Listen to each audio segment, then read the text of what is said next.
اگر پہلی رکعت میں ہم نے مثلاً قل هو اللہ احد پڑھی تو دوسری رکعت میں بھی وہی پڑھ سکتے ہیں، پڑھ سکتے ہیں۔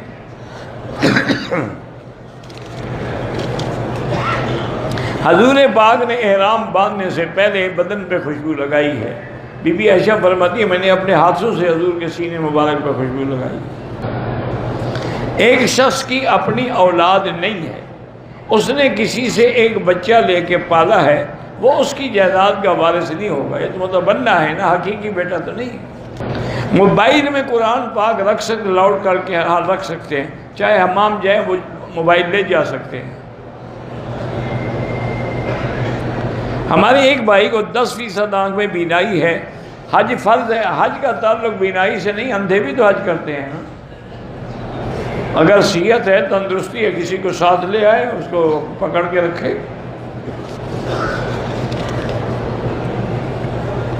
کہتے ہیں جی کہ ہندوستان میں ایک جماعت ہے جو گھوڑے کو حلال کہتی، ٹھیک ہے، کوئی ایسے مسئلہ نہیں ہے، امام بخاری رحمۃ اللہ علیہ بھی اس کو حلال فرماتے تھے، اس لیے جتنے بخاری لوگ ہیں نا بخارا کے سب کھاتے ہیں۔ کیکڑا اور جھینگا، کیکڑا تو نہیں، البتہ جھینگا حلال ہے۔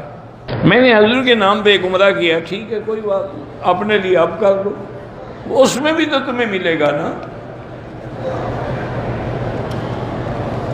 مدینے سے احرام کے بعد میقات باندھا، تھکاوٹ ہو گئی، گرمی ہو گئی، پسینہ نکلا، ہوٹل میں نہانے کے لیے واش روم گئے، احرام اتار کے نہانے کے بعد دوبارہ کوئی بات نہیں، نہا لیا تو کیا ہو، تو جب احرام نہ اتارو گے تو نہاؤ گے کیسے؟ اگر اتار دیا تو آپ کا عمرہ اس میں بندھا ہوا تھا، آدھا تو بھاگ گیا ہوگا۔ کیا جاہلوں والی باتیں، کیوں مجھے تنگ کرتے ہو بھائی؟ پھر قسم کھائی ہوئی ہے، پھر کہتے ہیں مکی جب ناراض نہ ہو آدمی۔ بھائی اللہ کے بندے، حمام میں ہر کوئی جاتا ہے، چادر اتار لیتے ہیں، آج کل کموڈ ہیں، ہمارے دیہاتی لوگ بیچارے کموڈ یوز کرنا نہیں جانتے، وہ ڈر کے مارے کہ پلیتی نہ ہو کپڑے کو لٹکا دیتے ہیں اوپر، کوئی حرج نہیں، کوئی مسئلہ نہیں۔ ہمارے یہاں مدرسوں سے بچوں کو بلا کے قرآن ختم کراتے ہیں، یہ بدعت ہے، تم خود کرو، گھر والے پر بیٹھ کے پڑھو۔ عمرے کی نیت تو میں نے دل میں کی، لیکن تلبیہ نہیں پڑھا، کچھ پڑھا کہ نہیں پڑھا، نہیں پڑھا تو پھر عمرہ نہیں ہوگا۔ اگر لبیک نہیں پڑھا، الحمدللہ پڑھا، سبحان اللہ پڑھا، اللہ کچھ تو پڑھا ہوگا، نہیں پڑھا تو پھر عمرہ نہیں ہوگا۔ حالت احرام میں نسوار رکھنا ڈبل حرام ہے۔ میں نے اپنے والد جو زندہ ہیں 1,00,000 کلمہ پڑھ کے وقف کیا ہے، اس کا اجر ملے گا؟ ہاں ملے گا۔ مجھے سمجھ ویسے نہیں آتی، وقف کیا ہے کیا معنی؟ سٹور کر دیا ہے آپ نے اس کو؟ چابی آپ کے پاس ہے یا والد کے پاس ہے؟ بہرحال یہ کہہ دو کہ اللہ اس کا ثواب تمہارے والد کو دے۔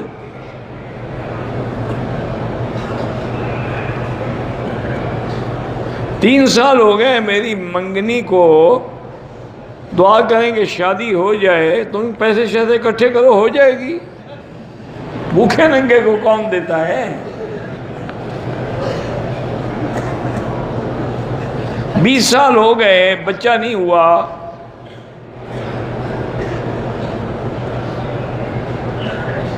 بیوی کو خاوند نے کہا کہ تم کسی اور مرد کے ساتھ رات گزار لو، چونکہ میں تو اولاد پیدا کرنے کے قابل نہیں ہوں۔ تو اب عورت کو نفرت ہو گئی ہونی چاہیے کہ ایسا بے غیرت اور دیوس آدمی ہے جو بیوی کو کہتا ہے کسی اور کے پاس جا کے رات گزارو۔ بھئی تمہیں اولاد کے قابل نہیں ہو تو علاج کرواؤ، آج کل تو علاج کوئی مشکل نہیں ہے، جدید میڈیکل سائنس میں بالکل علاج ہوتا ہے۔ سب سے بہتر ذکر جو ہے، افضل الذکر لا الہ الا اللہ محمد الرسول اللہ۔ میری بیٹی کو حمل ہے، اللہ اولاد صالح عطا فرمائے۔ آپ نے میری بیوی کے لیے دعا کی، اللہ آپ کو جزائے خیر دے۔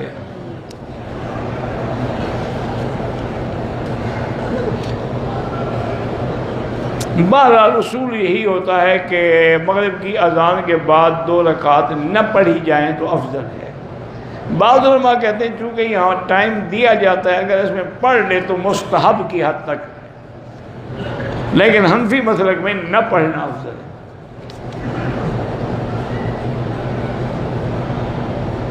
ہمارے ہوٹل کی کھڑکی سے حرم کی صفیں نظر آتی ہیں، چھوٹے بچے ساتھ ہیں، خواتین کمرے میں بہرحال ان کو بھی چاہیے کہ باہر نکل کے صفوں کے پاس آئیں، یہ نہیں کہ کمروں میں بیٹھ کے پڑھتی رہیں۔ کمرے میں تو ویسے ٹیلی ویژن لگا لو تو سارا مکہ بھی نظر آئے گا، امام بھی نظر آئے گا، صفیں بھی نظر آئیں گی، تو پھر ٹی وی کو امام بنا لیا کرو ماشاءاللہ۔ جب نیت کرو گے تو یہی دل میں نیت ہوگا کہ خلف امام ٹی وی، اللہ اکبر۔ کیا عجیب لوگ ہیں۔ او یار چند دن کے لیے آئے ہو، تمہیں اب مسئلے ہو گئے جی، بچے ہیں، بچوں کی تکلیف تھی تو کیوں تشریف لے آئے ہو؟